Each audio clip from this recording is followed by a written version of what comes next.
रहीम।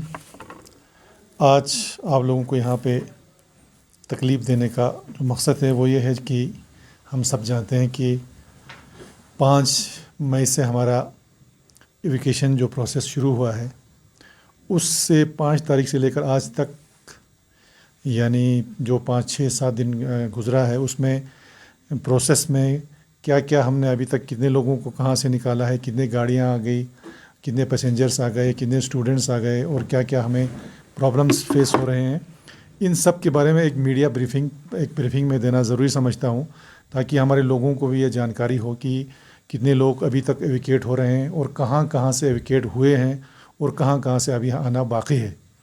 तो इस सिलसिले में मैं सबसे पहले आप लोगों को ये बताता चलूँ कि आज के डेट तक यानी हमारा जो एजुकेशन प्रोसेस है वो 5 मई से शुरू हुआ है, तब से लेकर आज तक, आज के दिन तक की बात मैं बात कर रहा हूँ आपको। अभी तक हमारे पास जम्मू से अगर हम शुरू करें, जम्मू से अभी तक हमारे पास 119 बसेस आए हैं जिसमें हमारे स्टूडेंट्स हैं, पैसेंजर्स हैं, पेशेंट्स हैं, सबको लेके इस 119 में आज का 29 बस भी शामिल है। उस 29 बस में आज 2 बस जो हैं हमारे संजीवनी यहाँ पे कॉलेज है, नर्सिंग कॉलेज, उसमें हमने दो बसेस उन बच्चों के लिए हैं, तो दोनों मिला के 129 है। और श्रीनगर से अभी तक हमारे पास 32 बसेस आए हैं और अभी 79 बसेस का हमें परमिशन मिला है। कल से 30 के बैच में जो है श्रीनगर से भी बसेस आना शुरू हो जाएगा। और जम्मू से अभी तक लाइट व्हीकल जिसमें हमारे टैक्सीज़ भी इंक्लूड हैं, जो वहाँ पे फंसे हुए टैक्सियाँ हैं वो भी इंक्लूड हैं, वो सारे देख के अभी तक जो लेटेस्ट इन्फॉर्मेशन मेरे पास आया है 165 जो लाइट व्हीकल भी हमारे यहाँ करगिल की तरफ जम्मू से आए हैं। और साथ में जब भी आप जम्मू से और श्रीनगर से जब सफ़र शुरू करते हैं तो हमने कुछ इन रूट फैसिलिटीज़ भी हमारे पैसेंजर्स के लिए रखे हैं, जिसमें आपका सोनामर्ग में अगर आप देखेंगे तो कम से कम 400-500 लोगों की कैपेसिटी का हमने यूथ हॉस्टल प्लस कुछ होटल्स भी वहाँ पे रखे हैं पैसेंजर्स के लिए, और उन सब को जो है वहाँ पे खाना भी प्रोवाइड किया जा रहा है। तो वो जो फैसिलिटी है वो दोनों के लिए कंबाइन है, लेह करगिल। उसमें हमने ये नहीं रखा है कि ये लेह के पैसेंजर्स के लिए है या करगिल के लिए। जो भी आए वो एकोमोडेशन अवेल कर सकता है आपका सोनामर्ग में, जिसमें हमने नोडल ऑफिसर हमारे यहाँ का एक मिस्टर हादी हैं जो हमारे खादी एंड विलेज इंडस्ट्रीज़ के हैं, उनको वहाँ पे नोडल ऑफिसर रखा है। तो वो भी बहुत अच्छा वहाँ पे काम कर रहे हैं, कोऑर्डिनेट कर रहे हैं। कभी कभी जो है उनके पास 1000 से भी ज़्यादा लोग वहाँ पे जमा होते हैं, लेकिन फिर भी वो मैनेज कर लेते हैं। उसके अलावा आपका हमारा जो ही हमारे यहाँ पे इंटर होते हैं तो प्रॉपर स्क्रीनिंग भी किया जाता है आपका मीना मर्ग में, जिसकी जो under the supervision of block medical officer वहाँ पे प्रॉपर स्क्रीनिंग होता है। उसके बाद जितने भी बसेस हमारे आप लोगों ने देखा होगा, जो भी बस अभी हमारे श्रीनगर से आ रहे हैं, जम्मू से आ रहे हैं, दिल्ली से आ रहे हैं, वो सारे यहाँ पे कौंसल सेक्रेटरीट में आते हैं। कौंसल सेक्रेटरीट में आने के बाद उनको ट्रांसशिप किया जाता है। ट्रांसशिप मीन्स लोकल बसेस में उनको चेंज किया जाता है और जहाँ जहाँ उनको जाना है, जिस गाँव में जाना है वहाँ तक उनको पहुँचाते हैं। और जहाँ यहाँ पे लोगों को थोड़ा सेग्रीगेट भी किया जाता है, जो रेड जोन से आए हैं उनको अलग से बसेस में बिठाया जाता है ताकि मिक्सअप ना हो। और स्ट्रिक्टली उनको यहाँ से आपका SOP के तहत उनको इंस्ट्रक्शन होता है कि किन को इंस्टीट्यूशनल क्वारंटाइन में जाना है, किन को आपका होम क्वारंटाइन में जाना है। तो वो फैसिलिटीज़ भी हमने यहाँ रखा है बसेस का, ताकि लोग यहाँ पहुँचते हैं कहीं दरबदर ना हो जाए गाड़ियों के लिए। तो यहाँ से हम पूरा उनको ट्रांसशिप करते हैं लोकल गाड़ीज़ में। और हमने हर किसी को एडवाइस भी किया है कि मेहरबानी करके आप लोग जो भी बाहर से आ रहे हैं SOP का बिल्कुल फॉलो करना है। स्ट्रिक्ट इंस्ट्रक्शन है उनका, होम क्वारंटाइन यानी 14 दिन जो है वो उनको घरों से बाहर बिल्कुल नहीं निकलना है, लोगों से मिलना जुलना नहीं है। अगर किसी का भी कहीं से भी कोई रिपोर्ट आता है तो उसके ख़िलाफ़ जो है कानूनी कार्रवाई किया जाएगा। और जो इंस्टीट्यूशनल क्वारंटाइन का जिनको एडवाइस किया है वो इंस्टीट्यूशनल क्वारंटाइन स्ट्रिक्टली आप लोगों को फॉलो करना है, क्योंकि कहीं ऐसा ना हो कि अभी हम देख रहे हैं कि हज़ारों की तादाद में बाहर से लोग यहाँ आ रहे हैं, खुदा न खास्ता कोई यहाँ पे इन्फेक्ट ना हो जाए, जिसकी वजह से कहीं कम्युनिटी में ये अगर फैल गया तो फिर हमारे लिए कंट्रोल करना बहुत मुश्किल होगा। इसलिए जो लोग बाहर से आ रहे हैं उनसे हमारी अपील है कि मेहरबानी करके आप लोग SOP को बिल्कुल फॉलो करना है और जो भी एडवाइस आपको हमारे मेडिकल डिपार्टमेंट की तरफ से है उस पर आप लोगों ने फॉलो करना है। ये था हमारा आपका JKUT से जो हमारे लोग आ रहे हैं। उसके अलावा जो आउटसाइड JKUT है उसमें अभी तक जो हमारा प्रोग्रेस है वो ये है कि दिल्ली से अगर हम आप बात करेंगे तो 2 बसेस हमारे दिल्ली से ऑलरेडी निकल के यहाँ पहुँचे हैं। 11 बसेस हमारे कल निकले हैं, जिसमें लेह करगिल दोनों के हैं, जिसमें 4 बसेस करगिल के हैं। और एक बस हमारा आप लोगों ने देखा होगा कल सोनीपत में हमारी कुछ लड़कियां जो है वो वहाँ पे 1-2 दिन से स्टक थी। तो कल रात को 12:30 बजे मुझे इन्फॉर्मेशन आया, वो लोग भी वहाँ से सोनीपत से उनका मार्च हुआ है जम्मू की तरफ, और अभी कुछ 1-1.5 घंटा पहले वो लोग लखनपुर पहुँच गए हैं। उसके अलावा जो आपका एक बस हमारा जबलपुर भोपाल ये मध्य प्रदेश से वो भी निकला है, और हमारे कल 2 बसेस आपका भोपाल से निकला है, वो भी ऑन द वे है। उसके बाद 3 बसेस हमारे दो बसेस हमारे देहरादून से आए हैं, लेकिन उसमें स्टूडेंट्स हैं, और कुछ हमारे जो देहरादून में है आपका, जिसको अंबाड़ी हम कहते हैं, वहाँ से कुछ लोकल पैसेंजर्स भी उस बसेस में आ रहे हैं। और कुछ बसेस जो हैं वहाँ पे हमारे 5 बस अभी देहरादून में हमारे तैयार हैं, उनका जो फॉर्मेलिटी वगैरह कंप्लीट हुआ है, तो मुझे लगता है आज शाम तक उनका भी परमिशन आ जाएगा आपका। इसी तरह से गढ़वाल से भी हमारे 3 बस आया है, हिमाचल प्रदेश से भी हमारे 2 बसेस आए हैं, और 5 बसेस जो है अभी ऑन द वे है आपका चंडीगढ़ मोहाली से, उनका स्क्रीनिंग वगैरह ख़त्म हुआ है। 5 में से हमारे 3 करगिल के हैं, और उसमें एक पेशेंट भी है, एक गर्ल्स लड़की, एक स्टूडेंट, उसको हमने स्पेशल एडवाइस किया है, स्पेशली रिक्वेस्ट करके हमारे नोडल ऑफिसर ने अपने गाड़ी में लेके उसको बस में बिठा के यहाँ चंडीगढ़ से उनको भी जम्मू पहुँचाया जाएगा। यानी 5 बसेस आज वहाँ से मूव होंगे, जिसमें से 3 बसेस करगिल के हैं। इसी तरह से आपका एक बस हमारा जो है अमृतसर और सराउंडिंग एरियाज से, वो भी वहाँ से निकला है। और आपका सबसे मेन एक इशू था हमारा नागपुर में, जो हमारे बच्चे फंसे थे आपका, क्योंकि नागपुर जो है बसेस में लाना बहुत हमारे लिए पॉसिबल नहीं था। और अभी हमारे यूटी एडमिनिस्ट्रेशन ने टाई अप करके उनके लिए ट्रेन भी अरेंज हुआ है, कोई 230 हमारे स्टूडेंट है ले करगिल दोनों मिला के। तो हमें ये कहा गया है कि उनका स्क्रीनिंग वगैरह चल रहा है, तो अप्रॉक्सीमेट डेट जो उन्होंने दिया है 14 को उनके लिए ट्रेन अरेंज होगा, अप टू जम्मू उनको ट्रेन में लाया जाएगा, जो हमारे नागपुर में है। उसके अलावा जो साउदर्न हमारे स्टेट्स हैं आपका, कर्नाटका है, आंध्रा है, वेस्ट बंगाल है, उसके लिए यूटी एडमिनिस्ट्रेशन ने स्पेशल ट्रेन के लिए रिक्वेस्ट किया है, और हमें उम्मीद है 2-3 दिन में उनका ट्रेन का भी मैच्योर होगा। और अभी मुझे फ़ोन आया आपका कि जो हमारे बेंगलोर में हैं कुछ बच्चे, उसका ले करगिल दोनों मिला के 200 कुछ हैं, उनको जॉइंटली लाया जा रहा है आपको JKUT के साथ आपका परसों अप टू उधमपुर। तो उसमें हम कोशिश कर रहे हैं कि उधमपुर में ही लेह करगिल दोनों मिला के हम वहाँ पे बसेस रखेंगे, ताकि उनको वहाँ से हम सीधा मार्च करेंगे करगिल और लेह की तरह, उनको दोबारा जम्मू नहीं हम लेने की कोशिश नहीं करेंगे, क्योंकि वो बच्चे काफ़ी घबराए हुए थे कि अगर हमको वहाँ पे ड्रॉप किया तो हमको क्वारंटाइन में डालेंगे। इसलिए हमने उनको कहा है कि हमने डीकॉम साहब को भी अभी कहा है कि अब बसेस का हम अरेंज करेंगे, तो हम उनको उधमपुर से सीधा बसेस के ज़रिए लाएँगे। उसके अलावा है आपका गुलबर्ग है हमारा, बेंगलोर से कुछ किलोमीटर दूर। हाँ, हमारा एक ही स्टूडेंट फंसा था, उसको ट्रेन पकड़ना था आपका बेंगलोर से, लेकिन उसको टैक्सी चार्ज कर रहा था गुलबर्गा से बेंगलोर तक कोई 12,500 रुपया। हमने वो भी फैसिलिटेट किया है उसको टैक्सी के लिए, उसका परमिशन भी, उसमें MP साहब ने भी हमको हेल्प किया उस बच्चे को परमिशन दिलाने के लिए to travel from Gulbarga to Bangalore. तो हमने वो भी फैसिलिटेट किया है ताकि उसका ट्रेन मिस ना हो जाए 14 तारीख के लिए। उसका जो भी है पेमेंट वगैरह हमने जो टैक्सी ऑनर है उसी को ही ट्रांसफ़र करने की कोशिश की है, तो इसको भी ट्रेन मिस नहीं होगा। हालांकि एक ही स्टूडेंट है ये हमारे करगिल का, ये परकत चिक्का एक लड़का है। उसके अलावा आपका अगर हम यूपी की तरफ आपका जाते हैं तो अलीगढ़, मुजफ्फरनगर, जहाँ पे हमारे एक यतीम खाना भी है। दूसरी बात मैं यहाँ पे एक आपको कहूँगा कि महाराष्ट्र में हमारा एक ऑर्फनेज है जिसमें हमारे कोई 26 की 27 बच्चे हैं, उनको भी हम फैसिलिटेट कर रहे हैं, उनको भी ट्रेन में इंशाल्लाह हम एकोमोडेट करेंगे। उनका लिस्ट मैंने अलग से मंगवाया है, वहाँ पर जो इंचार्ज है उनका मिस्टर मोहम्मद भाई के कोई, तो उनसे हमने टाई अप किया है, तो मैंने वो भी यूटी एडमिनिस्ट्रेशन को दिया है, उनको भी हम बाकी स्टूडेंट के साथ कोशिश करेंगे इंशाल्लाह।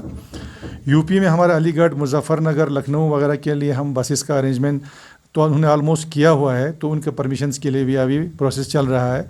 दूसरा है आपका बागपत डिस्ट्रिक्ट, जिसमें हमारे हिमायत के तहत जो हमारे कुछ बच्चे हैं वहाँ पे, जिसमें हमारा अनफॉर्चुनेटली हमारा एक स्टूडेंट जिसका नाम पहले तो हमने उनको आउट नहीं किया था, अब चूँकि सोशल मीडिया में आया वो बात, एक स्टूडेंट थी आपका जिसका नाम खतीजा था।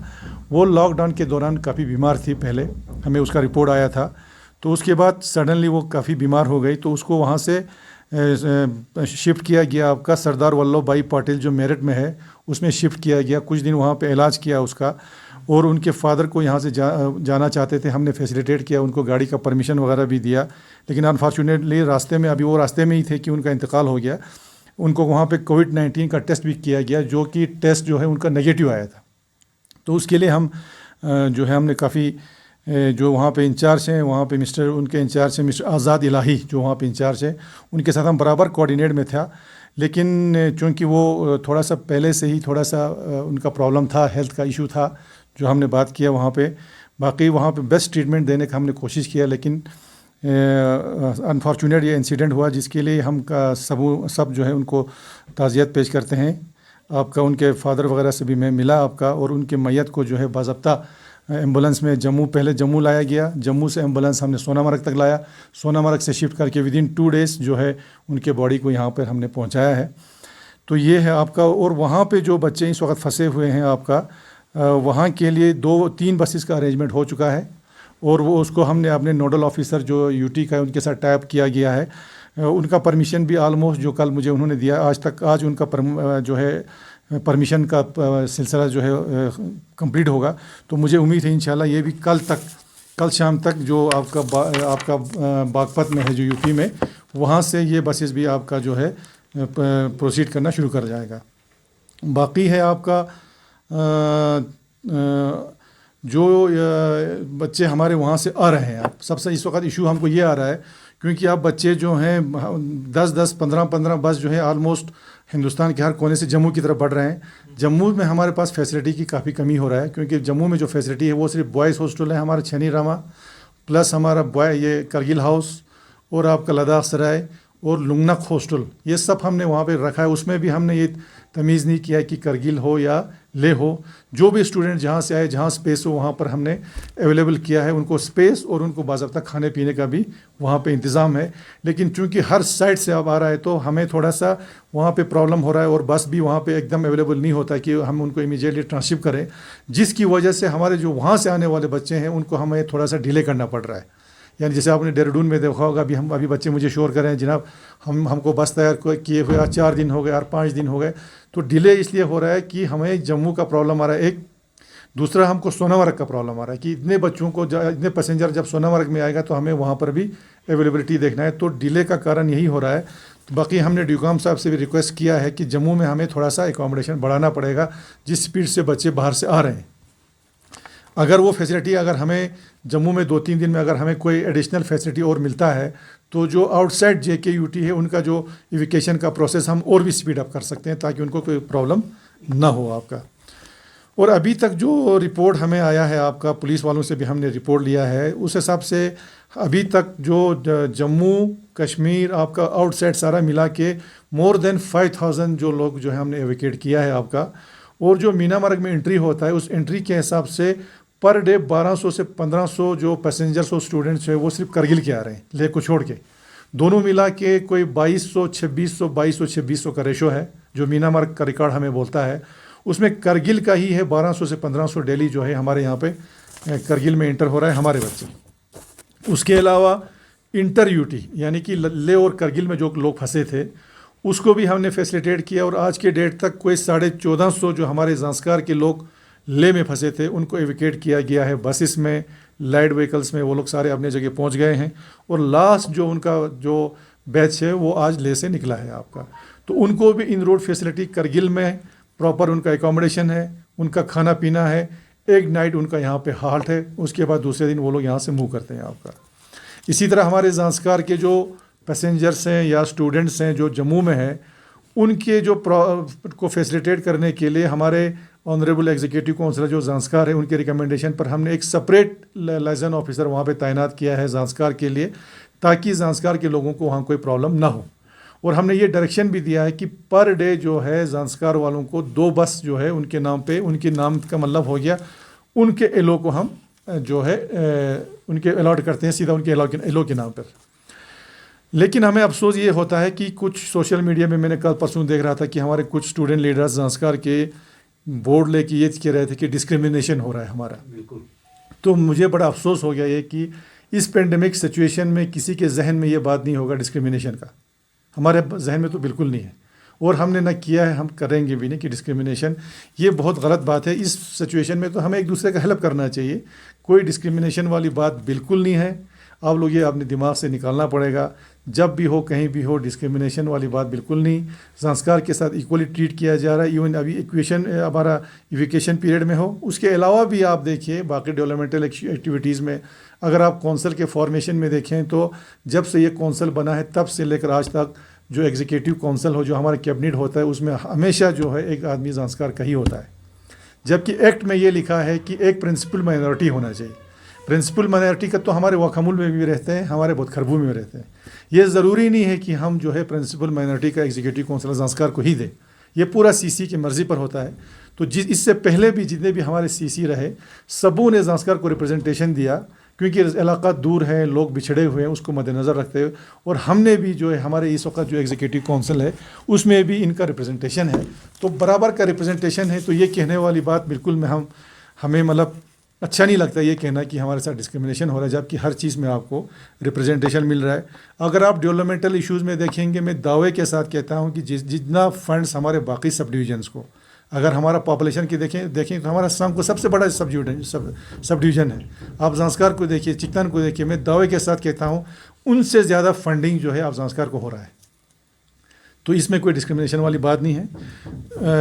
लेकिन बाकी रख के अगर जो बड़े डिमांड्स हैं हमारे ज़ांस्कार के, डिस्ट्रिक्ट का मसला होगा, एयरपोर्ट का मसला हो, ये हमारे बस की बात नहीं है।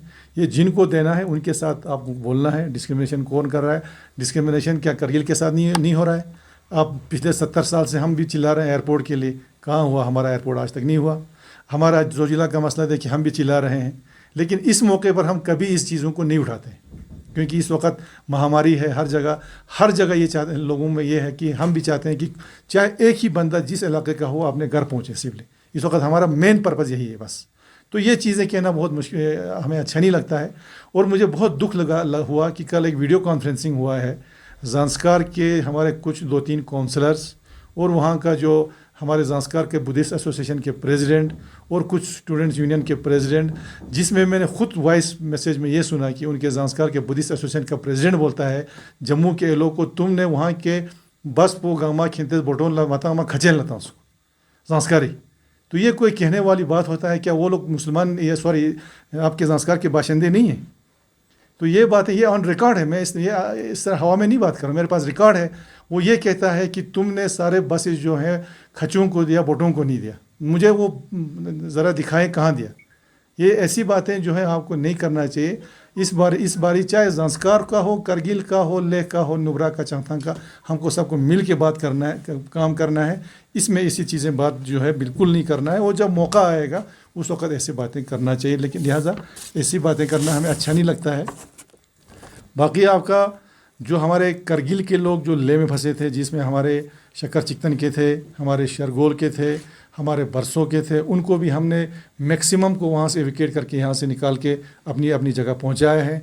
कुछ लोग हमारे आपके शुशोद में फंसे हुए हैं जो बिकॉज ऑफ कंटेनमेंट जोन, हम उनको अभी निकाल नहीं सकते हैं। जो ही कंटेनमेंट जोन का पीरियड ख़त्म होगा हम उनको भी इंशाल्लाह ज़रूर निकालेंगे।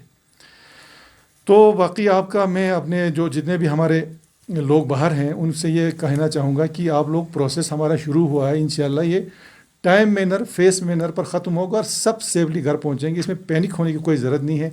अभी क्या होता है, हमारे बच्चे घबरा जाते हैं। अभी चंडीगढ़ से सुबह बस निकलना था आपका, 10 बार मुझे हमारे बच्चों का फ़ोन आया, सर हम एक जगह है वहाँ पे चश्मेशाही मोहाली में, बोलता है हम यहाँ पे 7 बजे आए हैं, अभी तक हमें बस नहीं आ रहा है, अभी तक हमें बस नहीं आ रहा है। जब मैंने वहाँ पे नोडल ऑफिसर को कांटेक्ट किया तो उन्होंने कहा सर हम बस निकाल रहे हैं, आधा घंटा भी लगता है, घंटा भी लगता है। तो पेशेंस होना चाहिए थोड़ा। उसके बाद 1.5 घंटे के बाद उसी लड़के का मुझे फ़ोन आता है, सर मुझे हमें बस मिल गया। तो इसलिए हमारी अपील्स है, सबसे मेहरबानी करके हर चीज़ फेस मैनर में होगा, आपको पैनिक होने की ज़रूरत नहीं है। ये दिमाग में बिल्कुल नहीं रखना है कि हमें किसी को रखेंगे या किसी को लेफ़्ट आउट किया जाएगा, बिल्कुल नहीं, सबको उठाना है। लेकिन थोड़ा सा प्रोसेस स्लो हमें इसलिए करना पड़ रहा है, जो आउटसाइड जगह मैंने आपको बताया, due to lack of facility at Jammu and at Sonamarg, इसलिए थोड़ा डिले करना पड़ रहा है। बाकी ऐसी बात बिल्कुल नहीं है। उसके बाद हमने नंबर ऑफ़ बसेस जो है इंक्रीज़ किया है। पहले हमें जम्मू से 10 बसेस आ रहे थे, अभी हम 25 से ऊपर ला रहे हैं। आज 29 बस आया है, तो कल इंशाल्लाह हमें उम्मीद है 30 बस लाएंगे। और इसमें जम्मू में एक मेन इशू आ रहा है, हमारा जो मेन पॉपुलेशन हमारा इस वक्त है न्यू प्लाट, सरवाल, जानेपुर एरिया में, तो कल से आज 9 बस वहाँ गया है। हमने अभी आज फिर डायरेक्शन दिया कि जितना भी हो सके कम से कम 10-15 बस तक भी देना पड़े, दे के जितना जल्दी उनको निकालना पड़ेगा, क्योंकि न्यू प्लाट जो है मेरे ख्याल में रेड जोन में आया है, इसलिए वहाँ पर बच्चों को प्रॉब्लम ना हो, जल्दी से जल्दी हमें उनको निकालना है। उनको हमने बढ़ाया है। श्रीनगर में मैंने पहले बोला आपका 79 बसेस का हमें फर्स्ट गो में परमिशन अभी और मिला है, 30 के बेस से कल वो भी मूव होना शुरू हो जाएगा। उसके बाद हमारा एक इशू आ रहा है अभी श्रीनगर से हमारे लाइट व्हीकल्स को अभी हमें परमिट नहीं हो रहा है, वो हमने टेकअप किया है, इंशाल्लाह उम्मीद है 1-2 दिन में वो भी हो जाएगा। लेकिन वहाँ पे हमारा लिस्ट बन रहा है, लाइजन ऑफिसर वो लिस्ट जो है डीकॉम ऑफिस में सबमिट करेगा, तो वो भी जल्दी होगा आपका।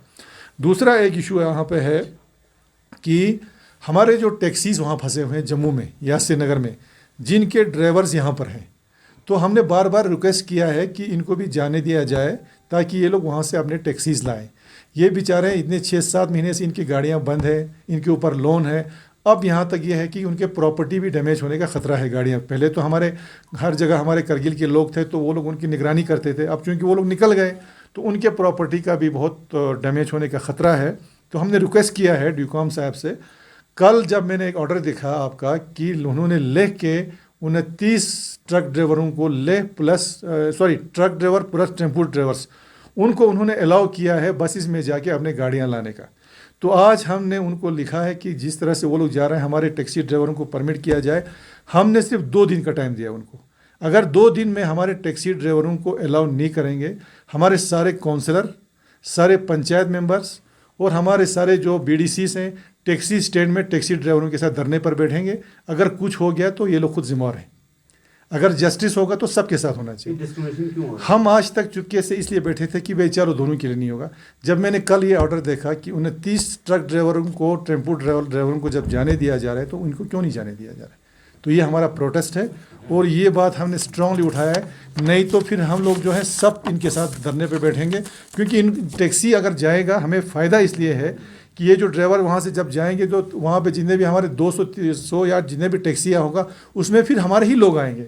उससे क्या होगा, हमारे बसेस पे लोड कम होगा, बर्डन कम हो जाएगा। तो एक तरीके से ये लोग बेचारे फैसिलिटेट कर रहे हैं।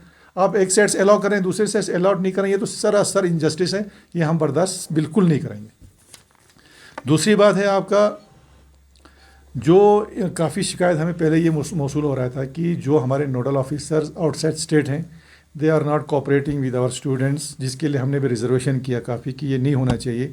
तो अभी हमने क्या किया, मैंने खुद जो है बिल्कुल उन सब का नंबर सेव करके मैं खुद पर्सनली टच करता हूँ हर किसी का, जितने भी नोडल ऑफिसर हैं। दिन में 2 बार, एक बार मैं सुबह उनसे अपडेट ले रहा हूँ, एक बार मैं शाम को अपडेट ले रहा हूँ जितने भी, और मैं खुद इनके टच में हूँ।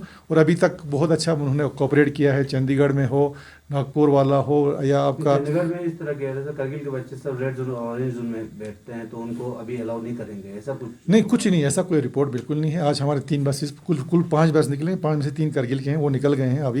अभी और भी कुछ बसेस आपका निकल जाएगा, ऐसा कोई रिपोर्ट उन्होंने अभी हमें नहीं दिया है। तो वो कोऑपरेट कर रहे हैं, वो लोग भी मेहनत कर रहे हैं हर जगह जो बैठे हुए हैं आपका। तो हम उनके बहुत ही मशकूर हैं कि इतने मुश्किलात में भी आपको हर जगह लॉकडाउन है, उनको दूसरे स्टेट्स के साथ कोऑर्डिनेट करना कितना मुश्किल है हमें पता है। हमें यहाँ पे प्रॉब्लम आ रहा है तो दूसरे स्टेट्स में जाके उनके साथ कोऑर्डिनेट करके बसेस के परमिशन ला रहे हैं, तो हमें बहुत ही उनका मशकूर है उनके। दूसरी बात आपका जो टीम हमारा दिन रात काम कर रहा है आपका डिविजनल कमिश्नर के ऑफिस में, जो उनकी टीम है, डिविजनल कमिश्नर खुद और उनके सरबराही में जो टीम काम कर रही है, रात के 3-3 बजे तक वो लोग परमिशन बना रहे हैं, गाड़ियों का परमिशन, गाड़ियों के लिए, उसके लिए भी हम बहुत मशहूर हैं कि LHDC करगिल कि वो लोग कोऑपरेट कर रहे हैं बराबर। जो भी यहाँ से हम रिकमेंडेशन करते हैं इमीडिएटली उनको फॉलो कर रहे हैं। और लेकिन यहाँ पे एक चीज़ अब हमें काफ़ी रियलाइज़ हो रहा है जब से ये प्रोसेस शुरू हुआ कि डिविजनल कमिश्नर का ऑफिस कितना इंपॉर्टेंट है। वो इसलिए है कि हर चीज़ जो है आप डिविजनल कमिश्नर ऑफिस से रूट हो रहा है आपका। तो इसलिए आज फिर हम इस बात को यहाँ पे दोहराएंगे, जहाँ हालांकि दोहराना नहीं चाहिए था, वो इसलिए दोहरा रहे हैं कि डिविजनल कमिश्नर जब यहाँ पे तैनात हुआ आपका, हम सब जानते हैं जब SY स्टेट में, उसमें जो SRO 120 निकला आपका, अमेंडेड SRO निकला 120, जिसमें रोटेशनल लिखा है क्लियर कट। जब डिविजनल कमिश्नर उस ऑर्डर के तहत है तो उस ऑर्डर का इम्प्लीमेंटेशन होना लाजमी है। यानी मेरा कहने का मतलब यह है कि डिविजनल कमिश्नर का ऑफिस ड्यूटी का तो होगा ही होगा, वो हमारा अलग डिमांड है, लेकिन डिविजनल कमिश्नर चूँकि एक मेजर रोल प्ले कर रहा है तो इसलिए हम ये चाहते हैं कि डिविजनल कमिश्नर का ऑफिस रोटेशनल पे हो। तब तक के लिए कम से कम उनका एक OSD या ऑफिसर ऑन स्पेशल ड्यूटी यहाँ पे तैनात हो, जिससे हमें यहाँ पे बार बार उनको पेपर देने में प्रॉब्लम ना हो। क्योंकि आज की डेट में ये स्थिति आया है कि हमारे एक गाड़ी के परमिशन के लिए भी हमको डिविजनल कमिश्नर को लिखना पड़ रहा है, हमारे DC साहब का कोई रोल ही नहीं रहा इसमें। तो इसलिए मैं हमारी ये भरपूर डिमांड है। ये डिमांड कल हमने एक इशू पे हमारे तमाम ऑर्गेनाइजेशन की यहाँ एक मीटिंग भी बुलाई थी, जिसमें हमारे रिलीजियस और पॉलिटिकल ऑर्गेनाइजेशन सारे थे। वहाँ पर भी ये बात दोहराया गया है कि पहले तो रोटेशन पे हो, लेकिन तब तक के लिए एक यहाँ पे एक स्पेशल ऑफिसर ऑन ड्यूटी होना चाहिए, ताकि जो हमारे पेपर्स हैं उसमें डिले ना हो आपका। तो ये बात भी हम ज़रूर कहना चाहते थे। हालांकि ये इशू थोड़ा सा हट के है, इस पे बाद में बात किया जाएगा, क्योंकि अभी तो हम इस सिचुएशन में हैं, लेकिन ये हमें इसके साथ जुड़ा हुआ था, इसीलिए बोलना ज़रूरी समझा आपका। और एक इशू आप बड़ा इंपॉर्टेंट है कि जो लोग हम बाहर के लोग यहाँ फंसे हुए हैं हमारे करगिल में या लेह में, जो हमारे लोग बाहर जाना चाहते हैं, उनको भी फैसिलिटेट करना हमारा फ़र्ज़ है, उनको भी घर पहुँचाना हमारा फ़र्ज़ है। तो उनको फैसिलिटेट करने के लिए हमने लिस्ट वगैरह जो है पूरा प्रिपेयर किया हुआ है, और मुझे उम्मीद है आज या कल में डीसी साहब उसको फॉरवर्ड करेंगे डिविजनल कमिश्नर को। डिविजनल कमिश्नर को इसलिए फॉरवर्ड करना है क्योंकि हमारे यूटी का जो नोडल ऑफिसर है वो डिविजनल कमिश्नर है, इसलिए जहाँ जहाँ के जो कश्मीर से हैं, जम्मू से हैं, बिहार से, हिमाचल से, आपका उत्तराखंड से, जहाँ जहाँ से उनके साथ वो टाइप करेंगे, तो उनका एक प्रोग्राम बनेगा। उसके हिसाब से हम इनको, जो हमारी कोशिश ये है कि जो बसेस हमारे जम्मू से आ रहे हैं उन खाली बसेस में उनको जम्मू तक या लखनपुर तक उनको पहुंचाए, और वहाँ से जो है उनके अपने स्टेट के गाड़ियाँ आते हैं उसमें उनको एकोमोडेट करके अपनी अपनी जगह पहुंचाएं। ये भी हमारे लिए फ़र्ज़ बनता है उनको एकोमोडेट करना आपका। बाकी आपका हमारी ये एक्सपेक्टेशन है कि आने वाले 10 दिन तक, 10 या 12 दिन तक कम से कम 12,000 लोग जो हैं करगिल पहुँच जाएंगे टोटल।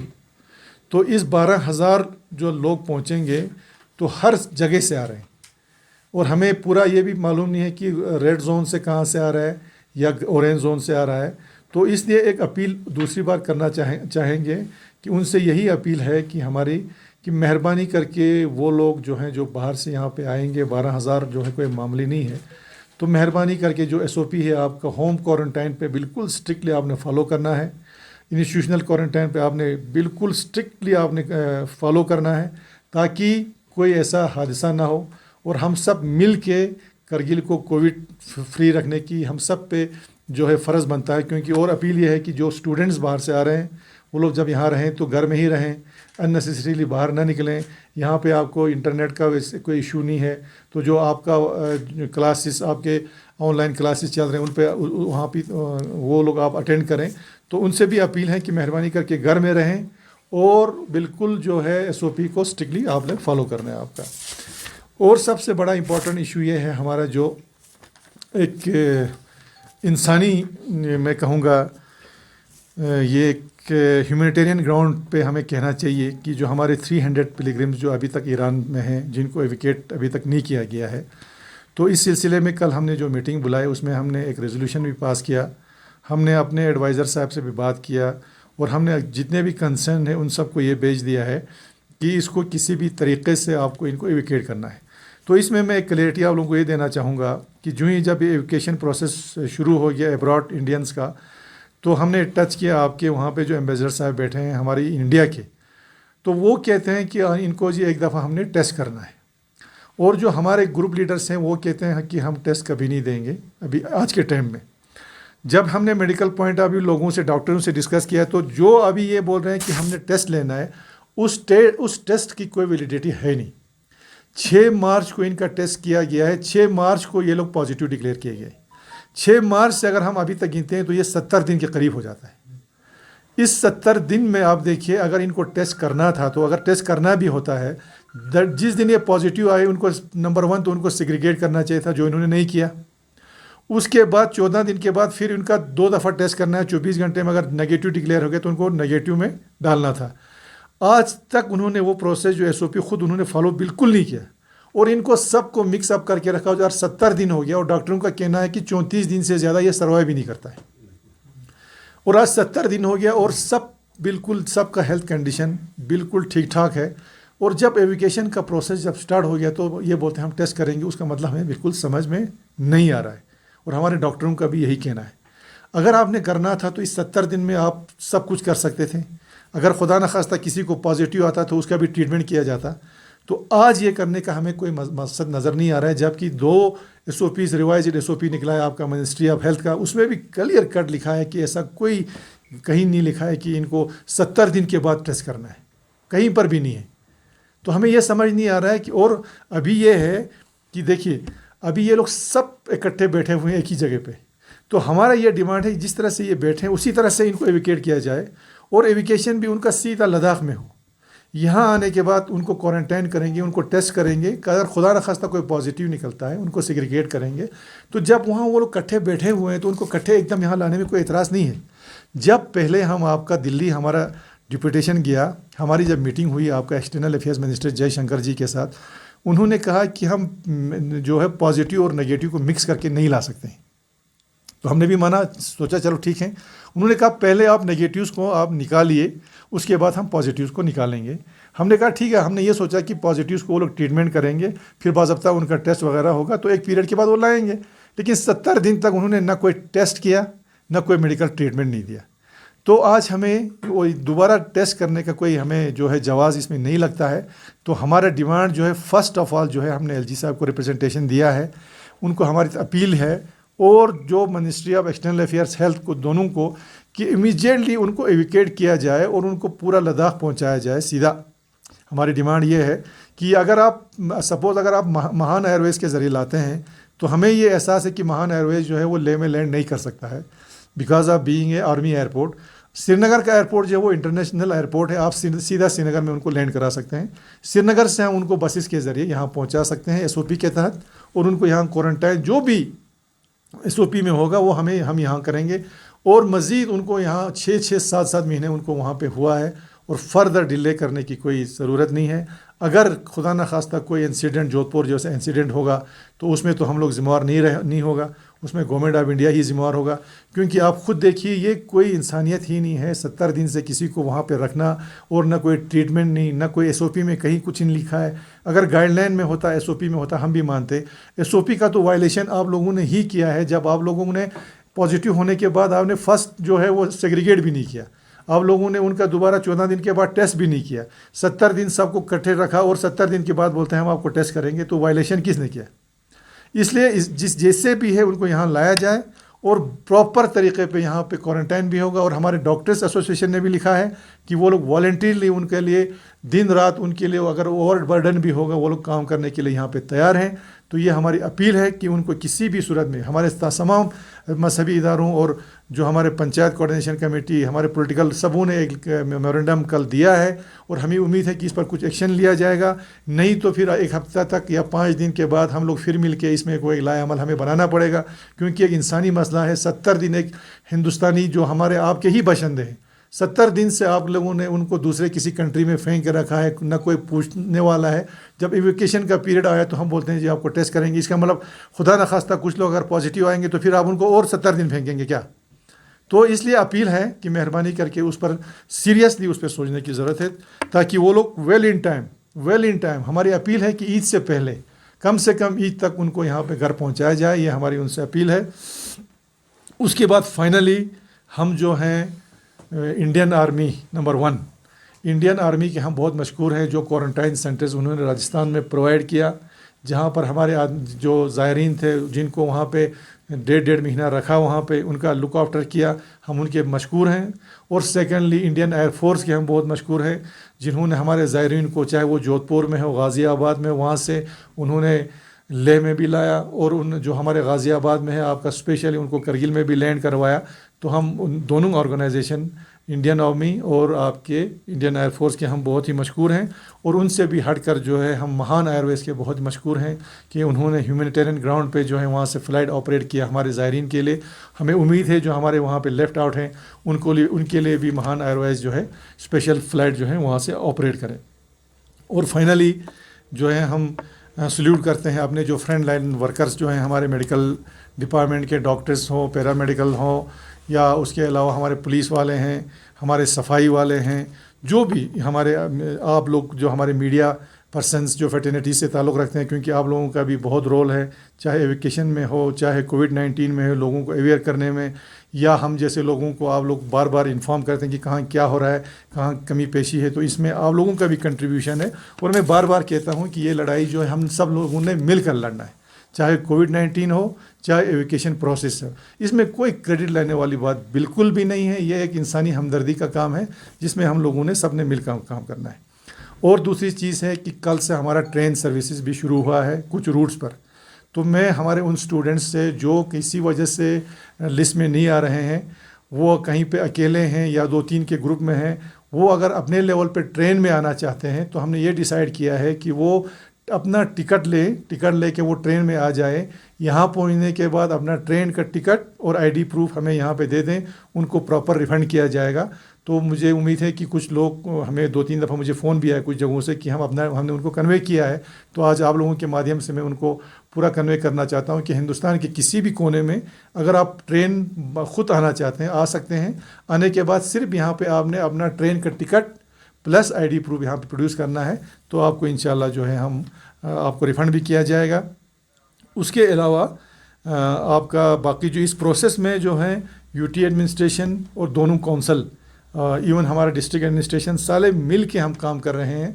अभी तक जो है प्रोसेस एक सिस्टमेटिक तरीके पे आया है। पहले काफ़ी कन्फ्यूजन था, अब इंशाल्लाह एक प्रोसेस चल पड़ा है, जिसके लिए हम जो है यूटी एडमिनिस्ट्रेशन के, इवन हमारे डिविजनल कमिश्नर जम्मू, आपके जो इन रूट जो हमारे हाईवे पे जो ट्रैफिक के एसएसपी हैं या डीसी गांधरबल है, आईजी ट्रैफिक है, एसपी गांधरबल, हमारे करगिल के डीसी, एसएसपी, हमारे जितने भी नोडल ऑफिसर्स, सारे लोगों का मैं बहुत मशकूर हूँ कि हम सब मिल के इसमें मेहनत कर रहे हैं। और सिर्फ मुद्दा एक है कि जो फंसे हुए लोग हमारे हैं उनको सेफली घर हमारा पहुंचाया जाए। तो ये हमारा एक ब्रीफिंग आज तक आप लोगों को मैंने दिया है, और इंशाल्लाह मैं कोशिश करूंगा हर दूसरे या तीसरे दिन आप लोगों को ब्रीफिंग देता रहूं, ताकि लोगों को भी पता चले और स्टूडेंट्स का कोई शिकवा शिकायत हो वो लोग भी इस चीज़ से अवेयर हो। तो मेरी कोशिश ये रहेगी कि हर दूसरे तीसरे दिन आपको मैं जो एजुकेशन प्रोसेस है उसके बारे में आपको ब्रीफिंग देता रहूँगा। Thank you very much.